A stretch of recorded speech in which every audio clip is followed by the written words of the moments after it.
ನನಗೆ ಭಾಳ ಹೆಮ್ಮೆ ಅನಿಸುತ್ತೆ. ಲಕ್ಷ್ಮೀ ಸಾಗರ್ ಅವರು ಗೌರಿಬಿದನೂರು ತಾಲೂಕಿನ ಗಂಗಸಂದ್ರದಂತಹ ಕುಗ್ರಾಮದಲ್ಲಿ ಹುಟ್ಟಿ ಬಂದು ಆಮೇಲೆ ವಿದ್ಯಾರ್ಥಿ ದೆಸೆಯಲ್ಲೇ ಕೂಡ ಅವರು ಈ ಥರದ ಒಂದು ಸೇವಾ ಮನೋಭಾವವನ್ನು ಒಳಗೊಂಡಿದ್ದರು.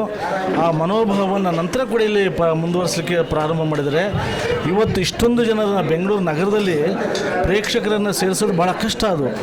ಆದರೆ ಇಂಥ ಕಷ್ಟದಲ್ಲೂ ಕೂಡ ಅವರು ಭಾಳಷ್ಟು ಇಲ್ಲಿನ ಸಭಾಂಗಣ ತುಂಬ ಪ್ರೇಕ್ಷಕರನ್ನು ಸೇರಿಸಿದ್ದಾರೆ. ಸುಮಾರು 3 ಗಂಟೆಗಳ ಕಾಲ ಕಾರ್ಯಕ್ರಮವನ್ನು ನಿರಂತರವಾಗಿ ಕೊಡುವಂಥ ವ್ಯವಸ್ಥೆನ ಮಾಡಿದ್ದಾರೆ. ಕಾರ್ಯಕ್ರಮ ಭಾಳ ಅಚ್ಚುಕಟ್ಟಾಗಿತ್ತು.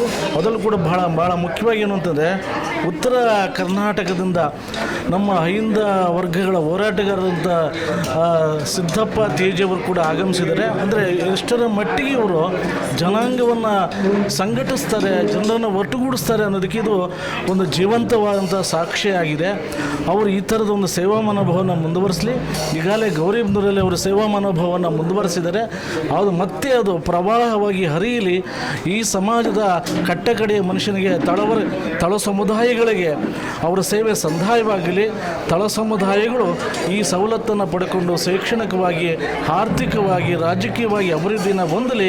ಅವರು ಮಾಡ್ತಕ್ಕಂಥ ಹೆಜ್ಜೆ, ಈ ಒಂದು ಕಾರ್ಯ ಇತಿಹಾಸದ ಪುಟಗಳಲ್ಲಿ ಹೆಜ್ಜೆ ಗುರುತಾಗಿ ನಿಲ್ಲಲಿ ಅಂತಕ್ಕಂಥ ಆಶಯವನ್ನು ನಾನು ವ್ಯಕ್ತಪಡಿಸ್ತಾ ಅವರಿಗೆ ಮುಂದಿನ ದಿನಗಳೇ ಒಳಿತಾಗಲಿ.